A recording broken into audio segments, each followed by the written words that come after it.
event evolving legal considerations during COVID-19, ask an association attorney.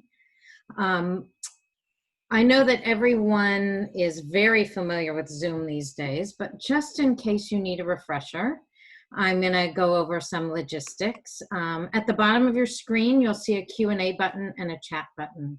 Please use the Q&A for any questions for Jeff, and please use the chat to engage with your fellow attendees. We'll be recording this webcast, and the recording link will be available within 1 week on the Issue Roundup page on ASAE's website. So back in February, we first heard from our speaker, Jeff Tenenbaum, when associations were first examining their legal options with regard to event cancellations. Since that time, so much has happened as we've adapted our events and our associations to both work and meet in a virtual environment. As such, our legal concerns have expanded to include so much more than just event contracts, and now include everything from renegotiating building leases, mitigating risk once offices are reopened, virtual meeting codes of conduct, and virtual governance, to name just a few. Both before and certainly since opening his own practice just before the pandemic, Jeff has become a go-to legal resource for so many associations, especially as they navigate this new normal. Prior to opening his own firm, Jeff practiced law at Venable LLP in Washington, D.C. for 19 years. He was a partner and chaired its nonprofit practice for most of that time, served on the firm's board of directors for many years, and co-chaired their management review process. Jeff is author of the ASAE published book, Association Tax Compliance Guide, a true page-turner, and currently serves as chair of the American Bar Association's Trade and Professional Association Subcommittee and on the ASAE Legal Advisory Council and Public Policy Committee. Most importantly, though, Jeff started his career in the association community by serving as a legal section manager at ASAE. For today's presentation, I'll prompt Jeff's remarks with a series of topics based on discussion threads we've seen in Collaborate, and we'll also seek to answer questions that you pose in real time, so please feel free to pose questions in the Q&A box, and I'll attempt to aggregate them as we go along. So I'm going to kick us off with our first question. Jeff, you ready? As associations contemplate the eventual return to in-person meetings, what are the key liability considerations to protect both the association and its attendees? And should we require attendees to agree to a liability waiver?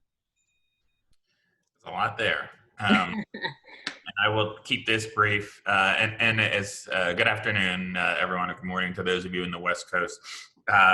We're going to try to cover a lot of ground today, but this is a program that, while Karen has a number of questions that she's going to pose to me that are based, like she said, in part on things that we've seen on ASAE Collaborate forums, but also based on what my colleague and I are seeing and hearing from our association clients every day in terms of questions. We want to hear from your questions today as well, so please start up right away. If you have kind of follow-up questions on these particular topics, please pose them in the Q&A box, and Karen will kind of pose those as follow-up questions to me. So in some ways, this question about in-person meetings might be a bit premature. For many associations, it's most definitely premature. We have a number of clients that don't even want to remotely contemplate an in-person meeting before, say, the middle of next year at the earliest. We've actually had some calls with clients this week that have meetings scheduled for February, March, April, and even May of next year that are already looking for ways to terminate those in-person meetings and those contracts. But at the same time, other associations, depending on where the meetings are being held, depending on the size, depending on the timing, and depending on the course of the coronavirus, are contemplating some return to potential in-person meetings. Some of them contemplating hybrid, kind of in-person and virtual meetings. Obviously, this has very significant contract and liability and financial consequences as well. But this question talks about from a liability perspective, and mainly from the perspective of if someone attends our in-person, I'm just going to call it meeting to refer to conferences, meetings, and other association events. If someone attends our meeting and claims that they contracted the coronavirus at our meeting, and that the reason they contracted it at our meeting is that we, the association, probably the venue like the hotel as well, were negligent in not providing proper health and safety measures, then theoretically, if an attendee could prove that they contracted the virus at your event, those are kind of the core elements of negligence liability, which is what we're really talking about here. Did the association have a duty to provide a safe environment for attendees? Did it fail to meet whatever the accepted standard of care is at the time? Was there causation? Did that failure to live up to that standard of care cause the person to contract the virus? And then there's the element of proving damages. Those are kind of the four core elements of negligence liability. And as a result of that, you don't need to go to first year, go to law school and go through a first year torts class to learn that. But what you do need to know is the part that I referenced there in terms of the standard of care. That's what's really critical. So what is the standard of care that a reasonable association would be obligated to meet if it's going to hold an in-person meeting? Well, first of all, that standard of care is evolving every day. Just 2 weeks ago, there was a new guidance document put out by the Centers for Disease Control and Prevention, the CDC, referred something about guidance for large gatherings. And by the way, there's going to be an email that'll go out to everyone, I believe, later today or Monday or next week, with a link to a number of articles of mine and of ours on some of these topics. And the most recent article, which is about liability waivers for in-person meeting attendance, has a link to that CDC guidance. That CDC guidance is very important because while it's not binding, it's only guidance, nothing the CDC, for the most part, or nothing they have put out to date in this pandemic has been binding. It's all been advisory in nature, but it's still compelling, it's still relevant, and it most certainly helps to establish what the standard of care is for in-person gatherings. There's a lot in there. There's a lot of stuff in there. Some of it is going to apply to the association that's sponsoring the event. Some of it's going to apply to the meeting venue. I'd say, if I recall, probably more of it would apply to the meeting venue, to the hotel or convention center or other venue, than would to the association. But these are the things that you're going to need and want to do as many of them as possible, as cost efficiently as you can, in order to show that you met the standard of care. That's what you're going to need to do to help avoid liability if someone does in fact contract the virus and can prove that they contracted it at your meeting. Two kind of related points. One is, and you probably can gather this already, it's already become a real point of tension and contention between associations and hotels in particular as to who has responsibility for what, and especially who's going to pay for what. This stuff is not cheap. It's expensive, it's burdensome, and the hotels and some of our negotiations are already pushing back hard, not wanting to be contractually obligated to do and have to pay for all of these various things. But from the association's perspective, both to protect your attendees and your employees, frankly, as well as to mitigate liability risk, you want to be able to show that you did everything you possibly could to require the hotel to do as many of these things as possible, even if it's not in a formal addendum to the contract, even if it's just in an email exchange back and forth, where the hotel is, you give them a list of everything you expect them to do, and they write back and say, we agree to do the following things. That's very helpful in mitigating your liability risk, showing you were not negligent in how you put this event together. And of course, it'll go a long way toward helping protect the health and safety of your attendees. Finally, Karen, the last part of your question related to liability waivers. I'm getting this question virtually every day, sometimes multiple times a day. And I know it's a big discussion topic on a lot of the kind of meeting planner forums and online forums. Here's what I'd say about a liability waiver. Someone, basically you say to an attendee, as a condition of attending this event, you have to click and accept that you agree that this is a risky environment, you're knowingly assuming some risk, and if you contract the virus at our event, you agree not to hold us, or maybe the hotel as well, liable for any damages that result. It's a classic technique that associations have used for years. I've drafted hundreds of them over the years in connection with kind of more physically risky activities that sometimes occur at association conferences, like runs and bike rides and hikes and other things like that, even yoga retreats and other things like that. If you think you can get all or most of your attendees to agree to such a waiver, it's probably not a bad idea. It can't hurt. But what you should realize is that these liability waivers, they get tossed out by the courts all of the time for a variety of reasons. And while they may help you to a certain extent, they're not going to be a panacea. They're not going to enable you to avoid doing all of those other things I talked about to meet the standard of care. And so while they're helpful, they're definitely not the end-all be-all, and they should just be one tool in your kind of risk mitigation toolkit. So sorry for the long answer, but that was a lot of questions. There's a couple of follow-up questions. So someone asked about staff at meetings, and can they claim workman's comp for being injured on the job, and how is our what is our risk that we're assuming as organizations for our employees in this climate? Okay, so here's the way you should think about this. And I was actually just prior to this working on a new article about kind of the top 10 questions that I'm getting in connection with association events and liability risks. And one of them is all about insurance, which is what we're talking about here. So I referred earlier to all those steps you're doing to keep your attendees safe. Well, those things also apply to your employees, right? And almost in an identical way. The same things that apply to help protect your attendees are going to help protect your employees. You arguably have some obligation to your employees that even go beyond what extends to your attendees. For instance, and I was thinking about this because I was reading the summary of the guidelines for Major League Baseball when they're going to start playing baseball again next month. And they have some very, very detailed guidelines about everything that the players, can do and can't do, on the field, off the field, and mainly on the field and in practices and in games and whatnot. But the article I was reading in the Washington Post talked about the fact that what was noticeably absent is any real guidance for what players can do when they kind of in their off time.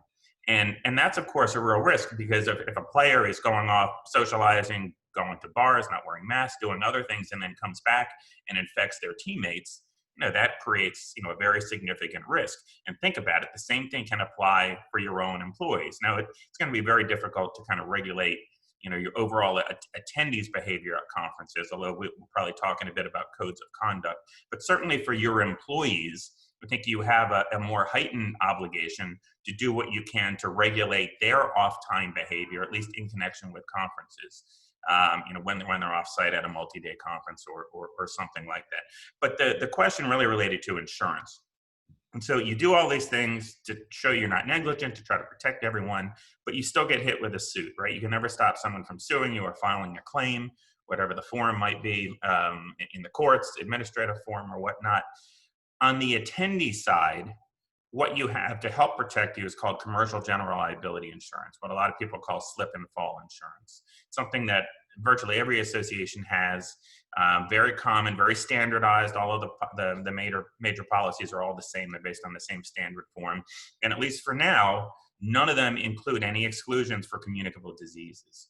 So if you got hit with a suit from an attendee claiming that you were negligent and as a result they contracted the coronavirus at your event, you should be able to file a claim with your commercial general liability insurance carrier, and there should be coverage, at least the duty to defend the lawsuit. Whether they would ultimately pay for any judgments or settlements against you is an open question. They would likely push back hard on the causation element, saying it's almost impossible to prove that someone contracted the virus at your event, so therefore you were not the cause, but they would still have a duty to defend.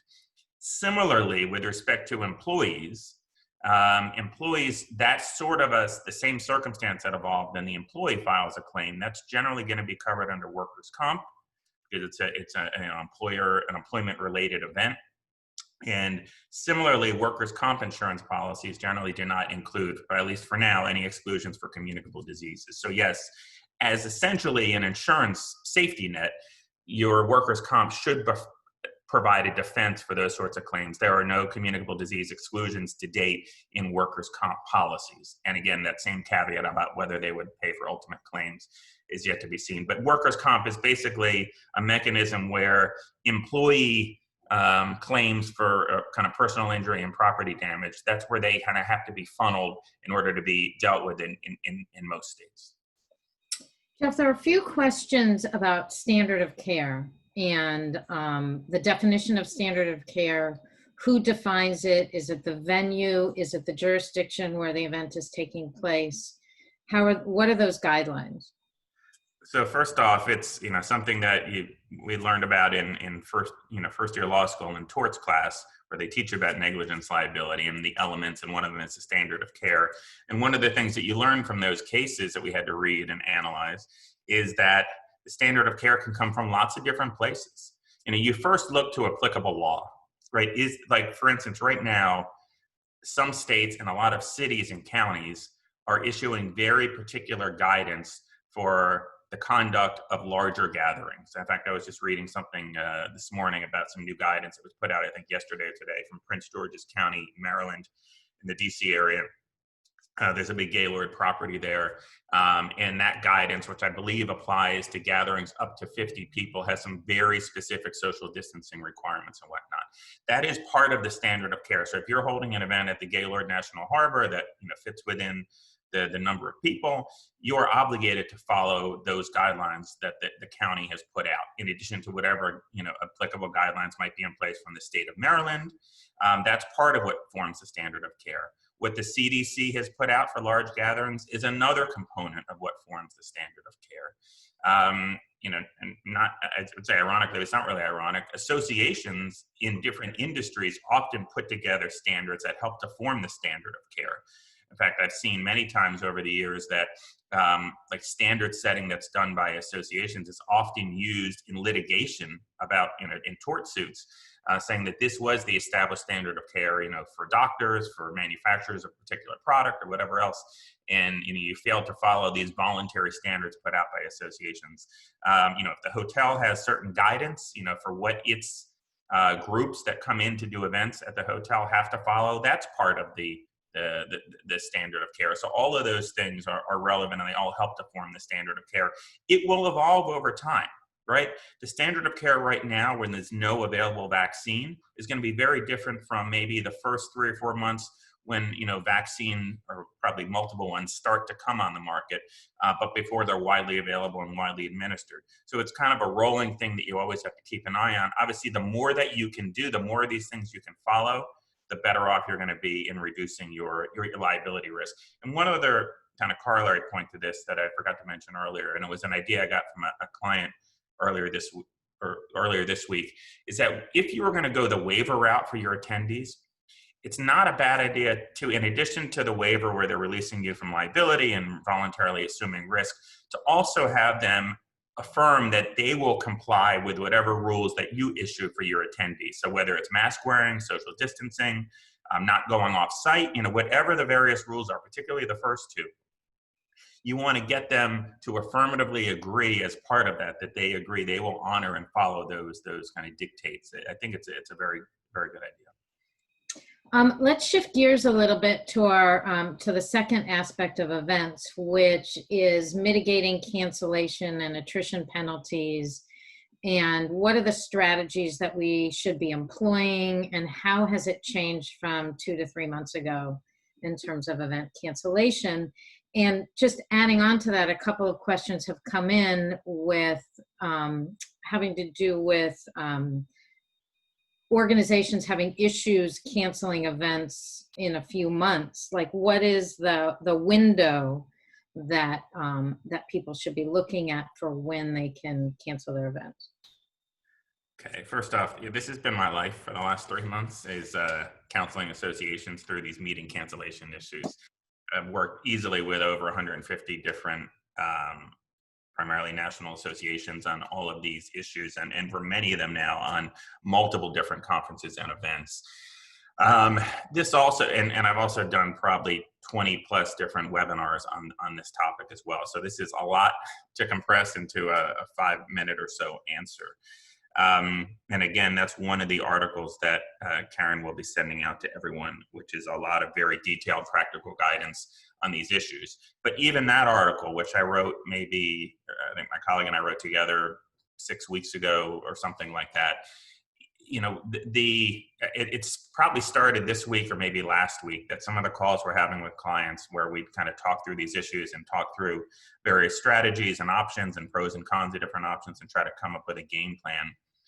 That has evolved, particularly in the last couple of weeks, I think for a variety of reasons. So in the beginning, and this is a really compressed version of this, happy to talk offline with anyone who wants to discuss these issues in more detail. But first off, in the last few months, the game, and I hate to call it a game, but it really is a game. It's a dance between the meeting venues like hotels and convention centers and the associations.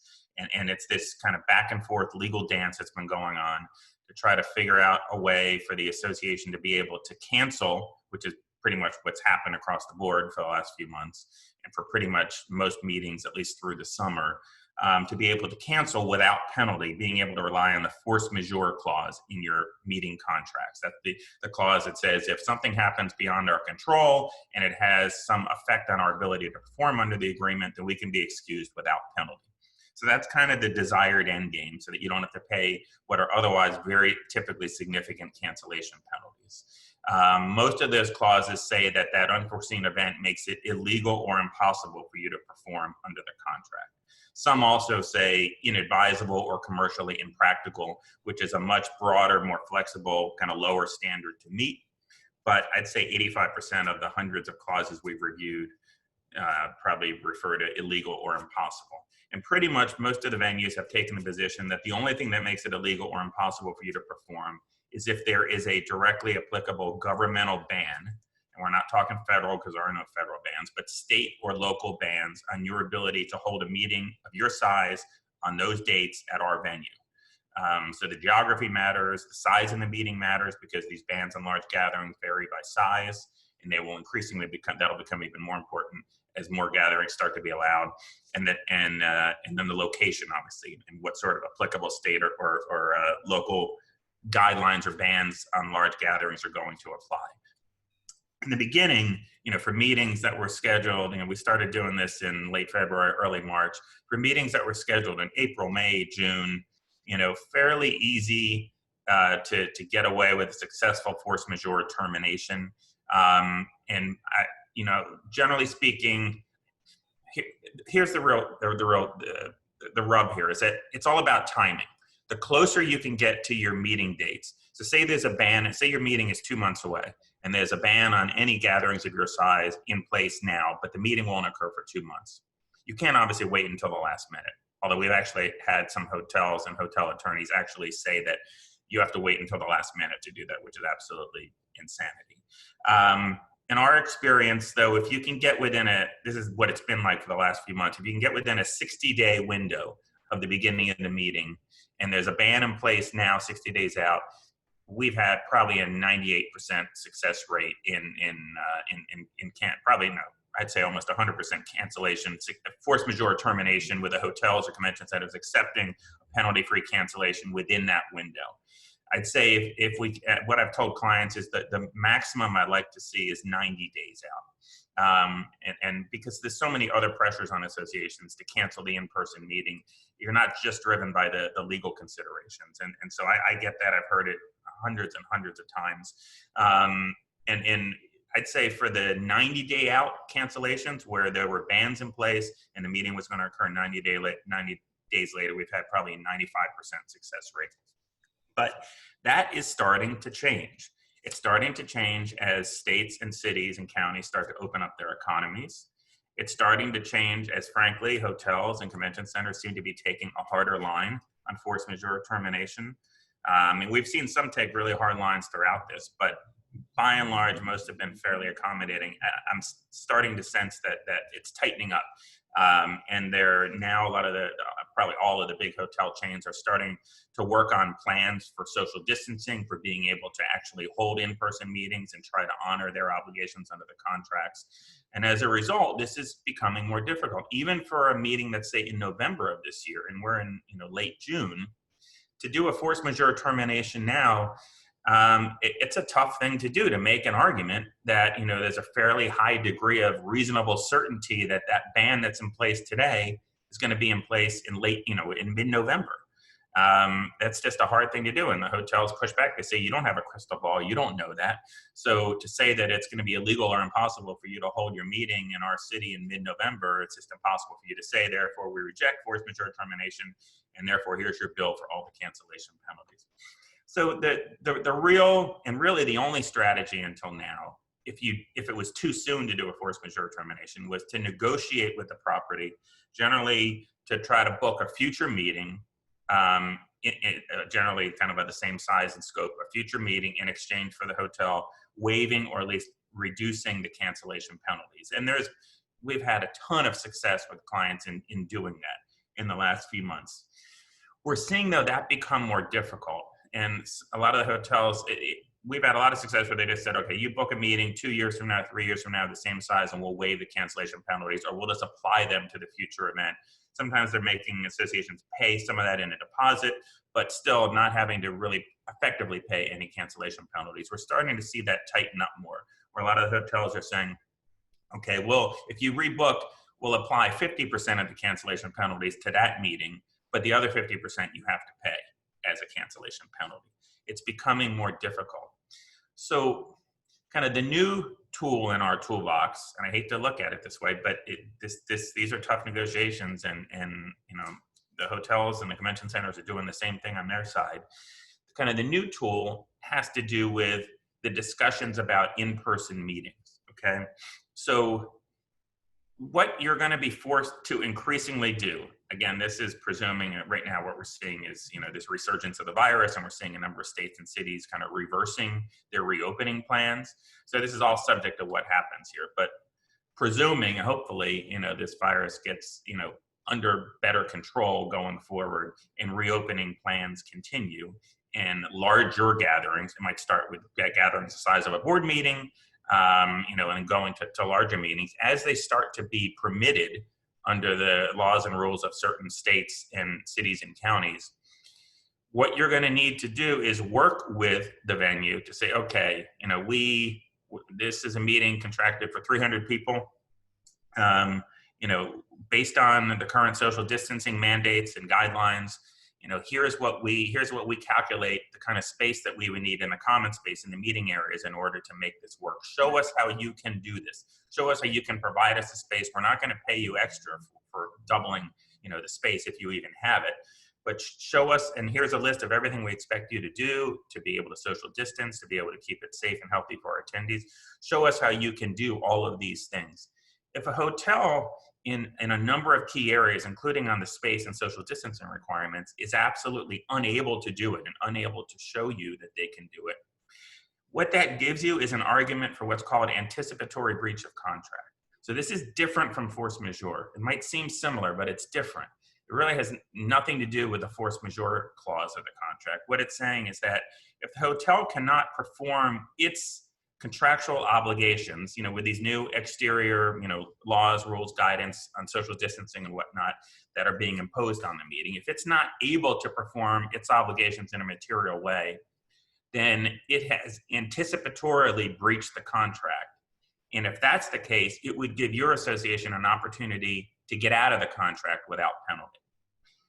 It's kind of classic contract law, another class you take in first year law school. Who knew all this would be so relevant in this pandemic? But it's an approach that kind of it's two sides of the same coin. One is that if you end up having an in-person meeting, maybe a hybrid in-person virtual, like a lot of associations are contemplating, it enables you to have a game plan to know that you can do it safely, relatively safely. And if the hotel or venue is not able to accommodate you, it may give you an opportunity to get out of the contract. So that's the biggest. Those are the biggest changes that we've seen in that whole world. So Jeff, a couple of quick follow-up questions, and then I think we want to move on from events because we could spend hours just talking about events. One has to do with if there's anything that we can do when our attendees, and maybe it's based on the industry that they're in or not, that they themselves are now banned from travel.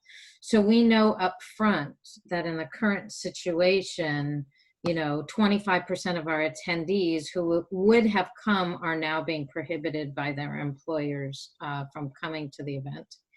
And then there was one other question, and now I'm obviously not finding it. By the way, I saw someone just asked, what was that term I just used? It's called anticipatory breach of contract.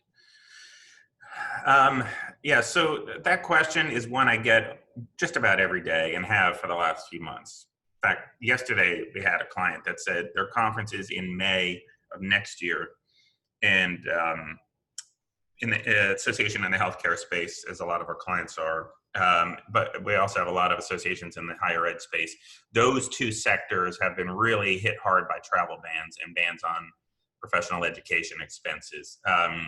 And so for meetings that were going to occur, scheduled to occur this year, that has been kind of another tool in the toolbox for force majeure termination, with the association taking the position that, look, if we can show through surveys or whatnot that the vast majority of our otherwise would-be attendees are not able to attend because they are prohibited from travel by their employers or their institutions, then it's impossible for us to hold the meeting.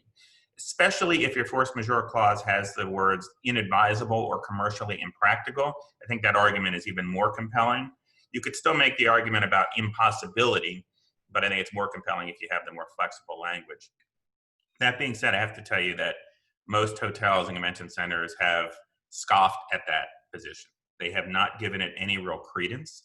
They say it's all about governmental bans on large gatherings, and that's all it's about. But that being said, in every termination notice that we have drafted for clients where that is a relevant issue and argument, we have utilized that. And I suspect if any of these cases ever get litigated or arbitrated, that would be relevant in the analysis. But don't lead with that. That's never going to be your strongest argument. The governmental bans are one thing. Right now, and we talked about mainly the bans on large gatherings have been the primary focus and stay-at-home orders. But now we're also seeing some of these state travel bans. Where like I think New York either has announced or is contemplating announcing. New York and New Jersey and Connecticut, I think, announced yesterday, like mandatory 14-day self-quarantine requirements for U.S. Folks traveling from other hotspots like Florida into New York. This is all relevant, but again, it's all about the timing issue, right?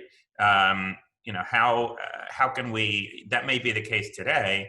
How do we know that's going to be the case 3 months from now or 6 months from now? And back to that example I told you of, the client in May, I told them, look, unfortunately, you don't have any way of knowing that your likely attendees are going to be subject to travel bans next May.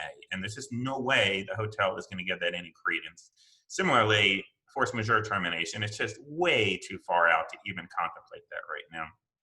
And so, frankly, the only two strategies left that I can come up with, and I've talked to other kind of attorneys in this space who do this kind of work, and we've kind of compared notes, and there's no secret or magic other strategies out there, but the only two other ones are to try to renegotiate with a property for a new meeting or conference in exchange for reduction or elimination of cancellation penalties. And by the way, sometimes you have to sweeten the pot. I've suggested this to a number of clients, and it's worked, where if you're willing to sweeten the pot by, say, increasing your food and beverage minimum spend for the other future event, that's been a compelling deal point in helping to make these negotiations work. Or the other approach of trying to plan out what the event would look like, an in-person event with proper social distancing, and seeing if the hotel can make that work. So shifting gears from events, let's talk about returning to our offices and the quagmire that is that. And so what key strategies do you think we should be putting in place to protect the association and our employees and the liability considerations when we return to our offices? Great question. Also subject of a recent article of mine. Even though it seems like, I actually wrote that article about a month ago, but it seems like it's almost still premature. And not completely. We actually have some clients that have started to go back to their offices, but on a very limited scale and completely voluntarily. I'd say from my vantage point, most associations are not at that point yet. Most associations seem to be waiting until at least through Labor Day, to talk about any serious potential return to offices. But it will happen at some point. And when it does happen, or even before it happens, you have to plan for it. I have one client in particular, it's a large nonprofit, not an association, but large nonprofit with various offices across the country, and they recognize that they already have to start planning, because if you're going to do a lot of the things that are going to be necessary to help protect your employees, it's going to take some time, some money, and you can't just do it overnight. So the first thing you look to, it's the same basic analysis that we're talking about for holding in-person meetings. What is the standard of care that you're obligated to follow to bring people back to your in-person offices? And have you largely met that standard of care? And the difference here is that there is a standard of care that has already been established effectively by OSHA, the Occupational Safety and Health Administration. It's a federal agency that has actually issued some really detailed guidance about kind of the return to offices in the era of COVID-19. My article that Karen will send you has a link to that guidance. Very important to follow that.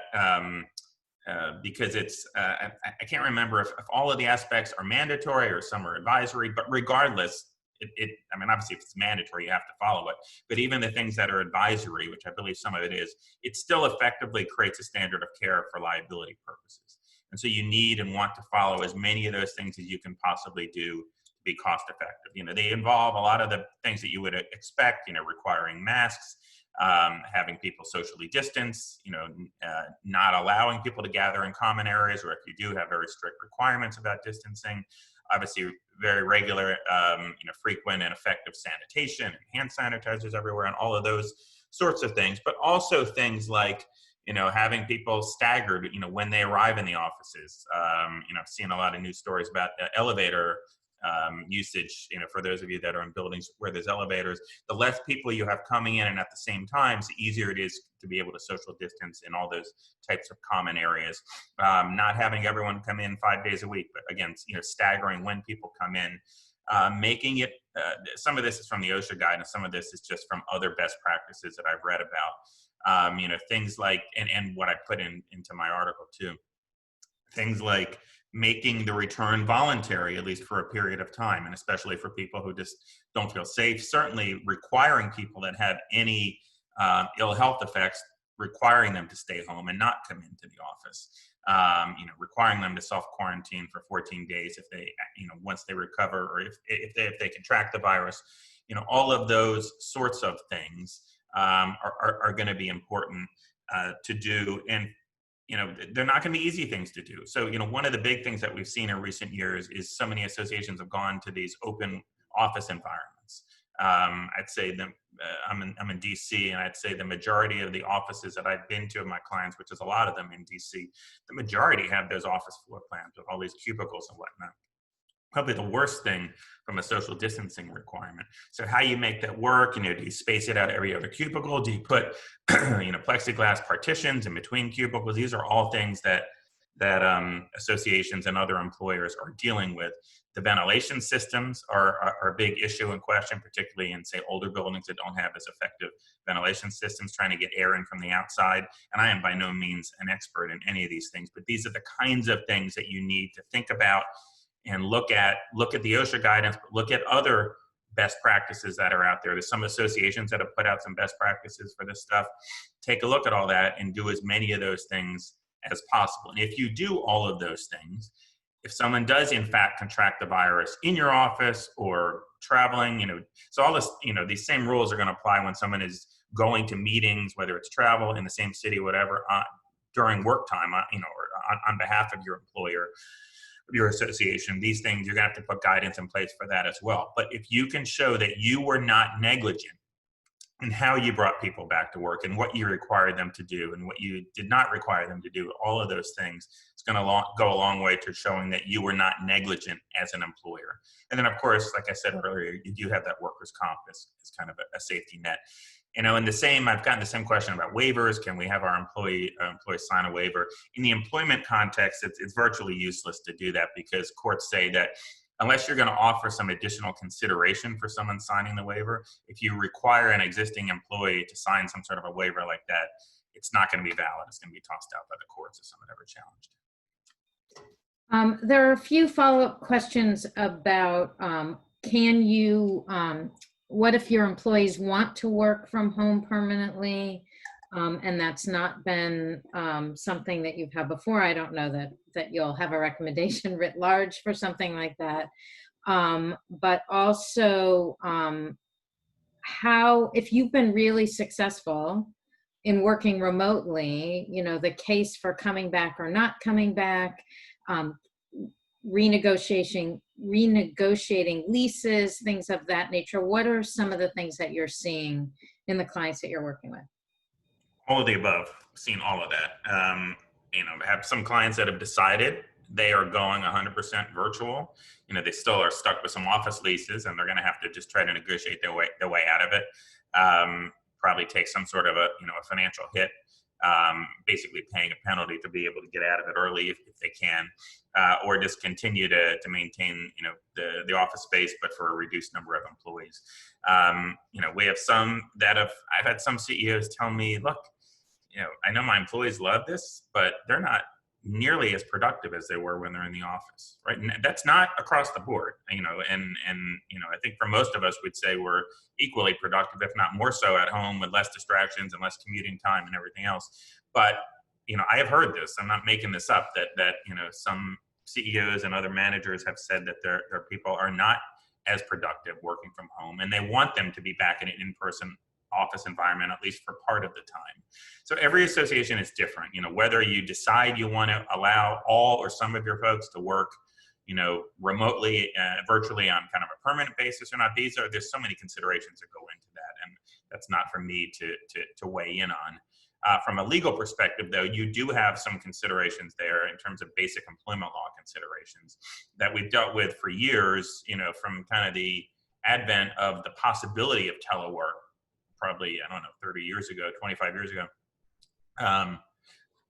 From that point, we've always had these issues of, how can you do this in a fair and balanced way where you're not discriminating against people, allowing some to work from home and some not? Are you unfairly, illegally discriminating against people on the basis of some protected characteristics? So you have to have some objective policy that's equally applied across the board and applied on a consistent and objective basis. There's no question you have to do that. What that policy is, can vary. Like, for instance, in the past, a lot of associations had policy, their telecommuting policy, which is what it used to be called, and it still is in some associations, would say to even be eligible to telecommute 2 days a week, you have to be an exempt employee, not a non-exempt employee, for a lot of issues related to the Fair Labor Standards Act, which is beyond the scope of this program. But, that's, I think, changed already, right? Because you have so many non-exempt employees who are working remotely, and it's working just fine. And employers have instituted procedures to say, you can't work more than 8 hours a day without express prior advance permission, and all the other things you need to do to regulate time. You have to take mandated breaks and other things like that. And a lot of employers have found ways to do that in the virtual environment that they never perhaps thought possible in the past. But whatever the rules are, they have to be applied kind of objectively and fairly and on a consistent basis. That's going to be absolutely critical. Got it. We're going to talk about events, but virtual events now. So many of us, as evidenced by today, for example, have moved to offering many of virtual events and have changed our in-person conferences to virtual conferences. And can you talk a little bit about those kinds of contracts and the unique facets of virtual event contracts? So, like with any other association event, be it an in-person conference or a virtual conference or a virtual webinar, or whatever the case is, generally the bigger the event, the more complex, the more the number of hours, the number of days involved, the more contracts are going to be involved. A typical association annual conference has probably dozens of different contracts involved, right? You got your big ones with the convention center, maybe multiple hotels. You have your big vendors, AV, other things like that, transportation. You have, contracts with particular outside venues where you're holding special events.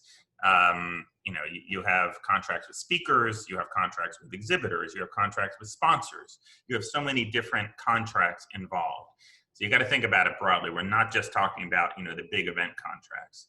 It's all of these. And frankly, in connection with this pandemic, we've analyzed hundreds and hundreds of these various contracts to figure out how the association can get out of it. And one of the things I think a lot of associations have learned from this is the importance of tying these together. For instance, in your exhibitor or your sponsor contracts, having an ability to get out without penalty if the conference itself gets canceled or other things like that.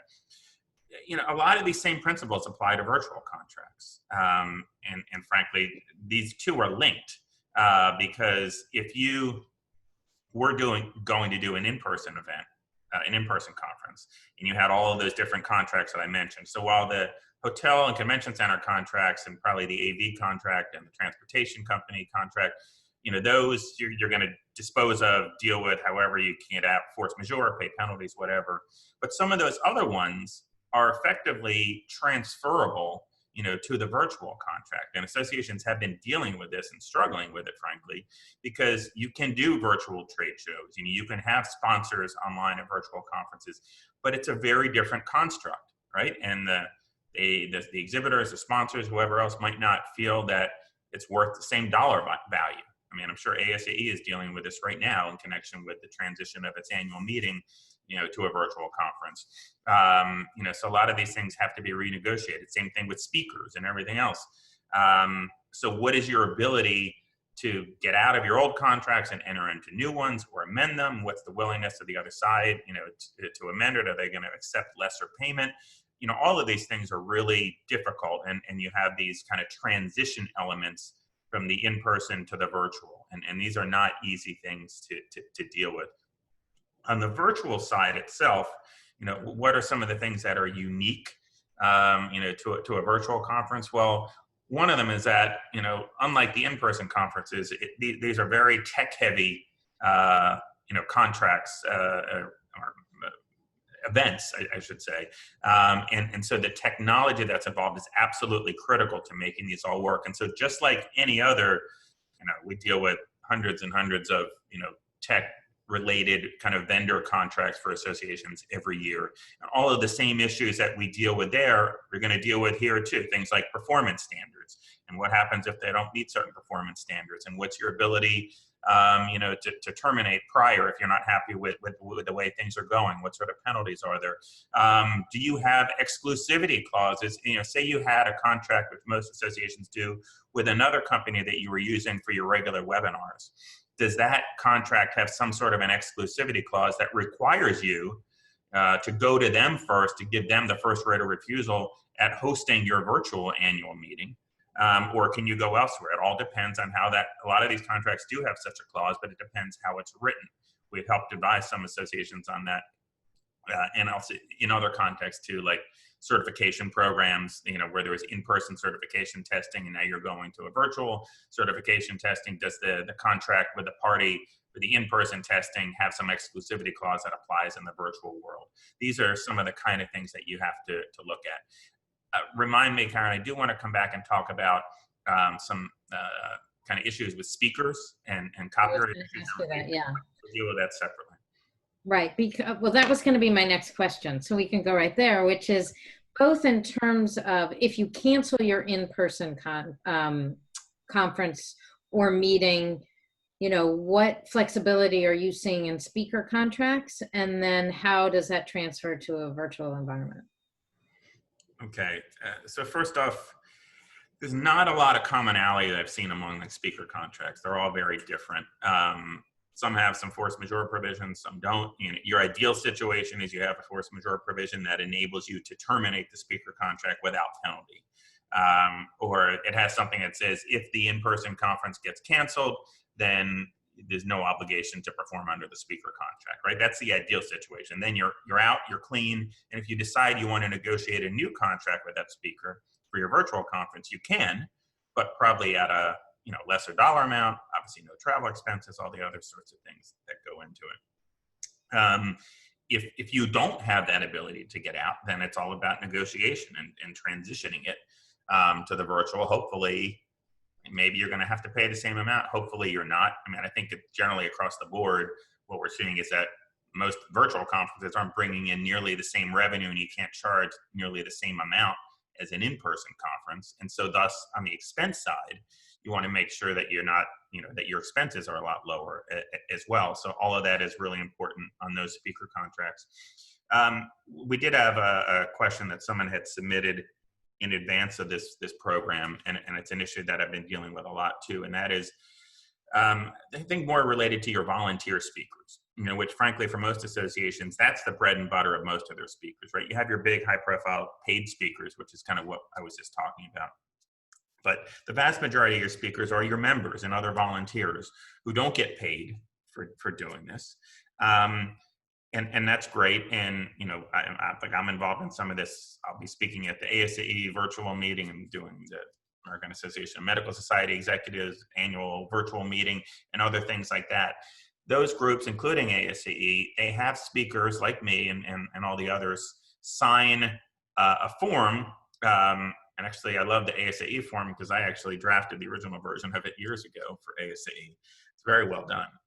And that form has a few things in it. It has, representations and warranties saying whatever I'm going to speak about, it doesn't infringe anyone else's copyrights. It doesn't defame anyone. It doesn't violate any laws.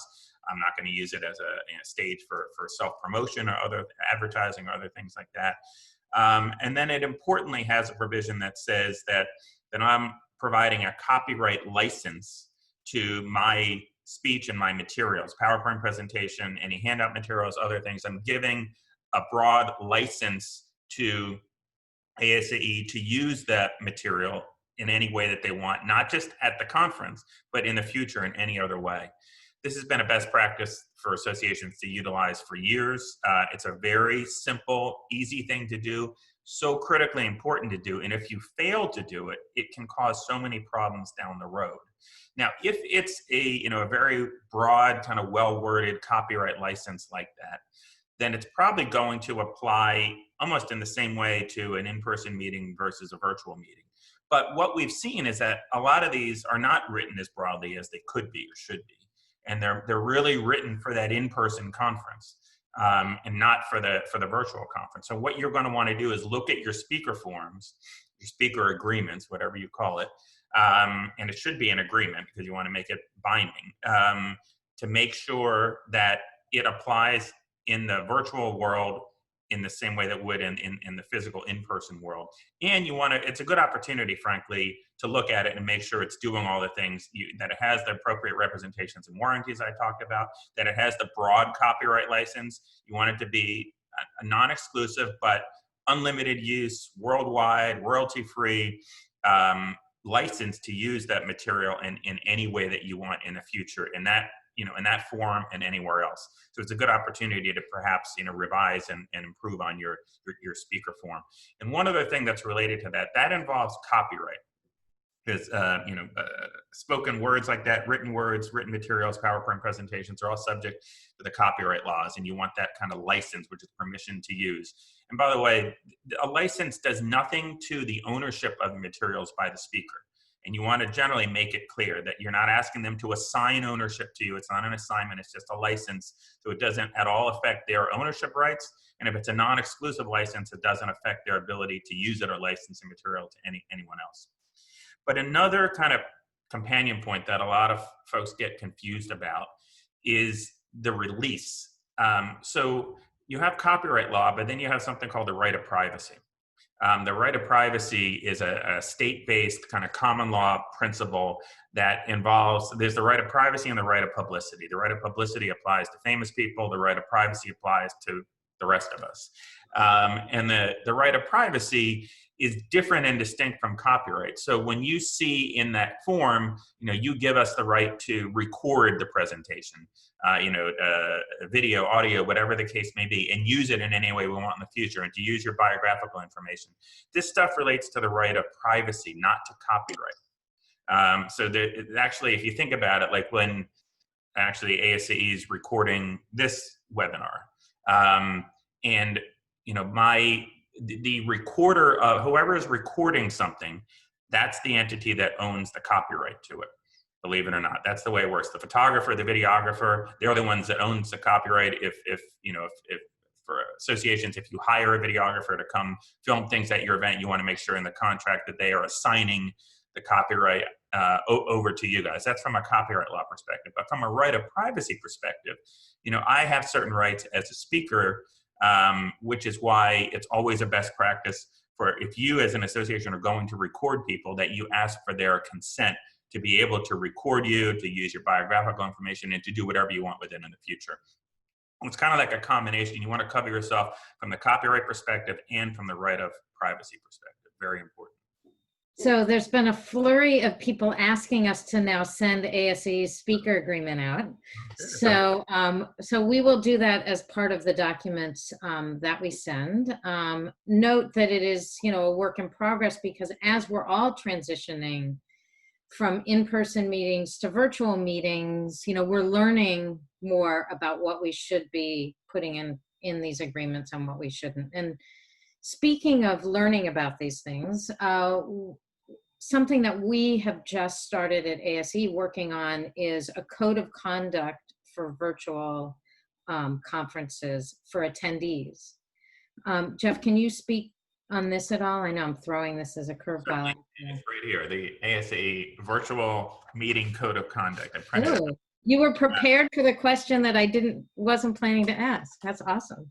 I was damn impressed with it. I thought it's pretty good. And frankly, I like it in that it's brief. It actually fits like on one page, 1.5 by 11 page. So look, codes of conduct for in-person meetings. This has been a really hot issue. I'm involved in a lot of, as you know, Karen, the legal programming that ASAE does, from the law symposia and things like that.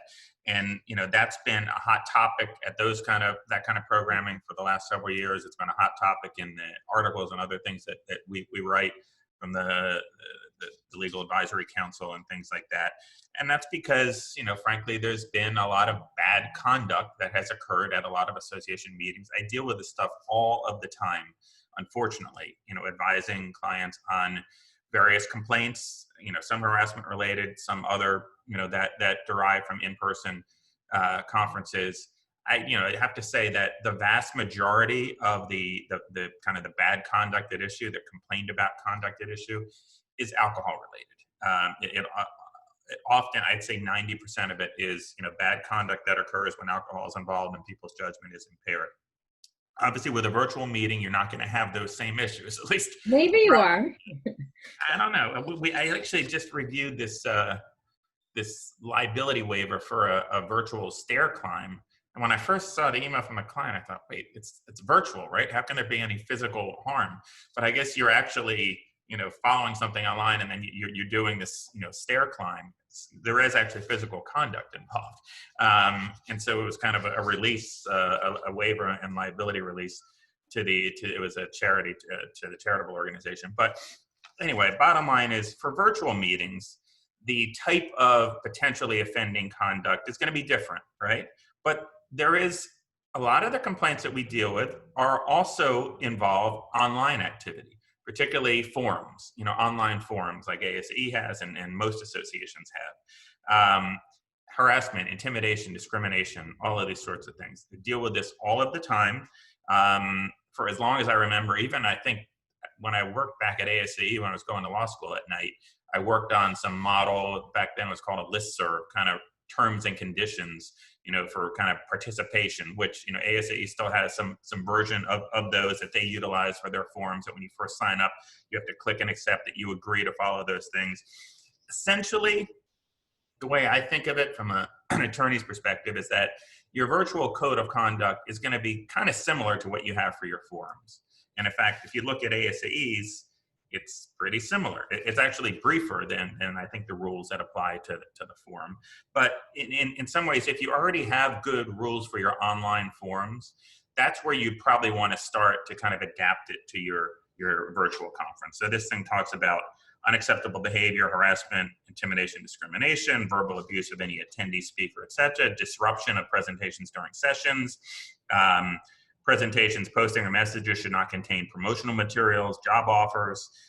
Participants should not take or copy screenshots of any Q&A or chat room activity that takes place in the virtual space. So some of that is very specific to virtual conferences, but it's a lot of the same things.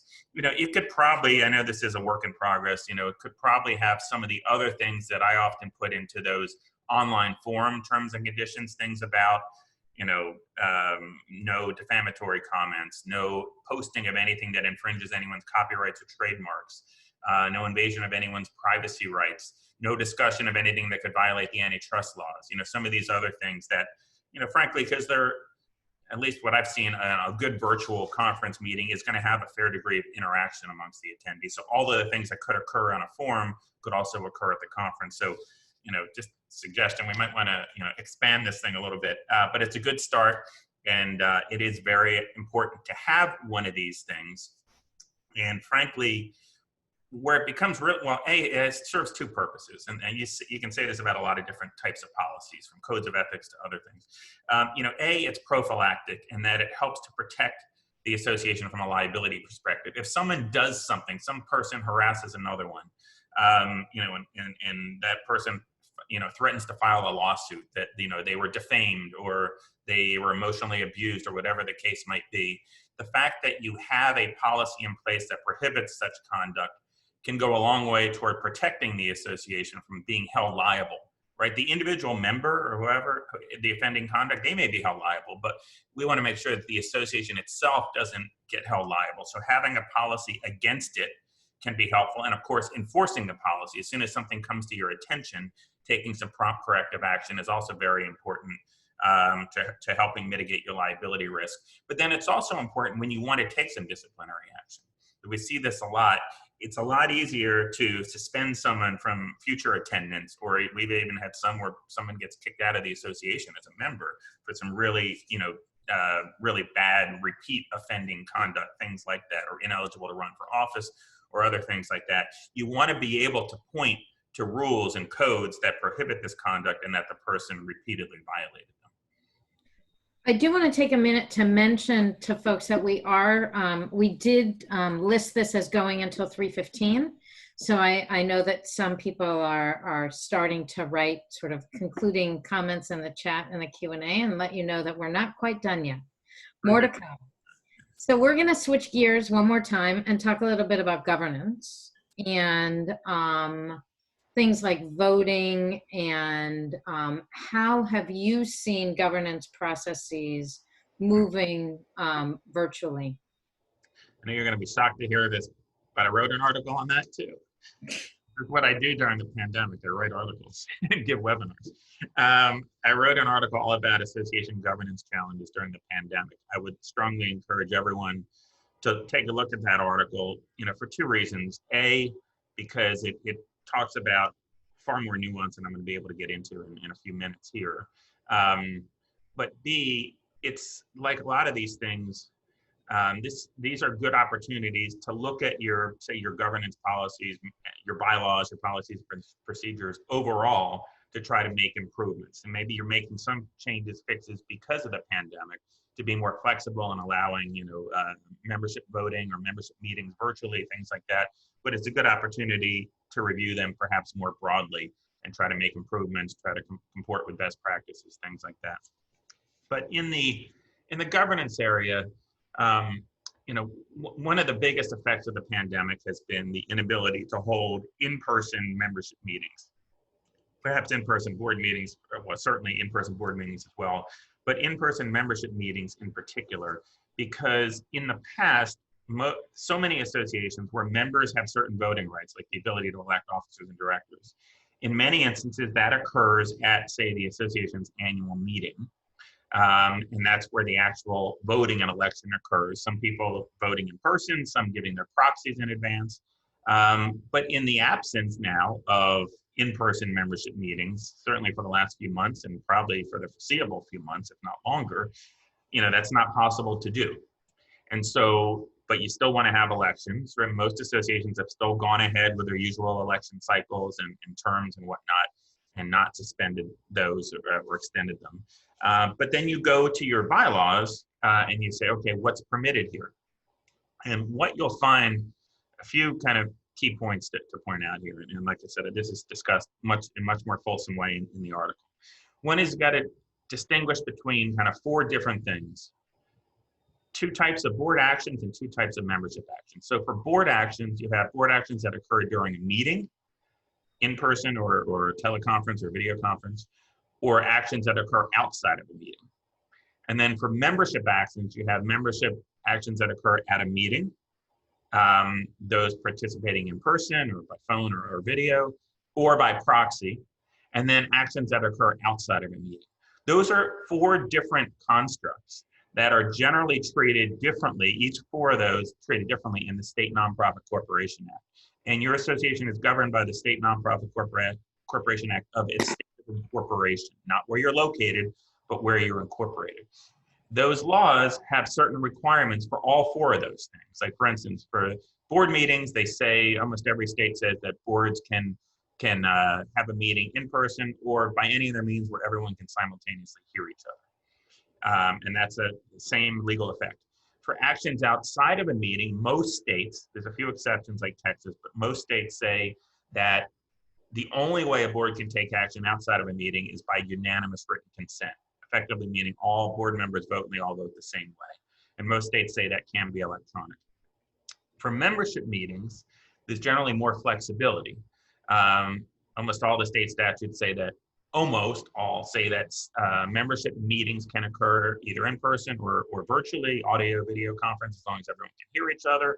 The same quorum and notice requirements and approval requirements apply for virtual meetings as they do for in-person meetings. Most state statutes say that members can vote by proxy, whereas most state statutes say that board members cannot vote by proxy.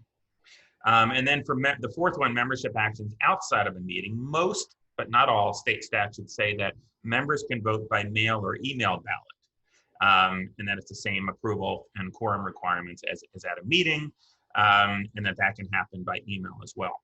Now that's most, but not all say that. So for instance, if you're incorporated in New York, as many associations are, the New York Not-for-Profit Corporation Act, believe it or not, does not allow membership meetings to occur virtually. Thankfully, though, for New York nonprofit corporations, associations that are incorporated in New York, Governor Cuomo issued some emergency guidance about 6 weeks ago or 2 months ago that basically overrode that provision of the statute and allows for associations to have membership meetings virtually during the pandemic. These are the kinds of things that you need to look at, because if you have provisions in your bylaws and they are inconsistent with what's prohibited or mandated by the State Nonprofit Corporation Act, those provisions have no force in effect. Your bylaws and your articles of incorporation have to be consistent with the mandates of the State Nonprofit Corporation Act, or they have no legal force in effect.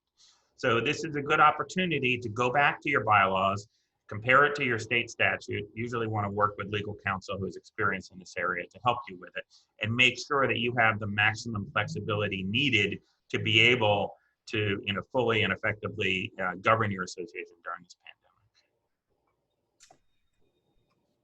So we are at about 10 minutes after 3. We have about 5 minutes left. I'm going to give you an opportunity to maybe touch on a few items that we haven't touched on. I know there are a lot of questions still unanswered in each of the sections that we've talked about, but I want to give you an opportunity to give sort of some closing remarks of things that people should be on the lookout for moving forward.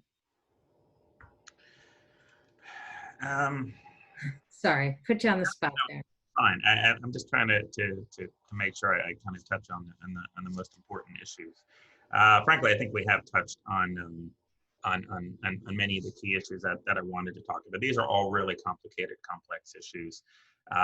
There's a lot of financial consequences involved in most of these issues. There's a lot of politics involved in all of these issues. These are not easy things to deal with. In my experience, kind of the associations that are navigating the pandemic most effectively in terms of these legal issues, right? There's lots of other aspects to navigating it effectively that are outside kind of my wheelhouse. But the ones that are navigating these things most effectively are the ones that are informing themselves, educating themselves the most on all of these different considerations, which is very much evolving, right? The first program I did for you guys in ASAE in late February about this stuff completely different. The advice and guide. I remember that first PowerPoint I put together for that compared to what I'm speaking about today. It's completely evolved. Even the article I wrote on meeting cancellations, contract cancellations 2 months ago is very much evolving today, and I see it on the daily advice that my colleague and I are giving to our clients in this regard. You want to try to stay ahead of the curve and to do your education, like participating in online education like this, and reading all the various good articles that are out there, talking to your colleagues. So many association execs are doing great benchmarking, through their online forums with other CEOs or other meeting planners or other legal counsel, or whoever your peers are. Because you can learn a lot by what other associations are doing. You also can learn a lot by what's happening on the other side, right? The hotels, the convention centers, the big technology vendors, the web platforms. How are they dealing with these issues? How are they responding to negotiations? Don't be too insular. And one of the advantages that we have in our firm is that we work with a couple hundred different associations, so we get to see all these different vantage points. We get to see what strategies are working better with hotels and convention centers. We didn't even talk about event cancellation insurance, but we have a number of clients that actually did have communicable disease coverage before it went away, with no coronavirus exclusion, that we've been working with them to file claims with the insurance carrier to try to recover, and having great success with that. But seeing how the insurance carriers respond and how they respond and in what ways makes it makes your claim much more effective, and you're likely going to have a greater recovery. Same thing when it comes to force majeure terminations. Now we're going to start to see how are the hotels responding when it comes to social distancing requirements and spacing, and you can learn a lot from what others are doing that can make you be much more effective in protecting and advocating for your association. I think that's a really important point, and what I'm seeing on Collaborate is astounding, and the way that there's a lot of boots on the ground. This is what I'm seeing. What are you seeing? And the peer-to-peer exchanges that organizations and executives are providing to each other is critical. But I do want to take a minute to thank you. The tremendous resource that you provide to the association community, that you provided today, that you speak in language that non-lawyers can understand, is critical, and very much appreciated. And the ease with which folks can talk to you is tremendous. And we're grateful for you and your expertise that you provide to us. I'm going to formally close this event and let you know that we have a couple of programs coming up. We have one next Tuesday on event protocols and how those are evolving moving forward. And that will be on Tuesday from 2 to 3 o'clock. We also have some programs that are in formation now, one on July 9th that will focus on non-dues revenue during this time, and one on July 16th focusing on component relations and chapter relations and how they're all evolving. So please stay tuned for these programs as well. Thank you again, Jeff, and we will try to make all of these articles and agreements and things available to folks both on our website as well as emailing to participants. So thank you. Have a great weekend, everyone. Stay safe and healthy, and we'll see you again soon. Thank you, Karen. Thanks, everyone.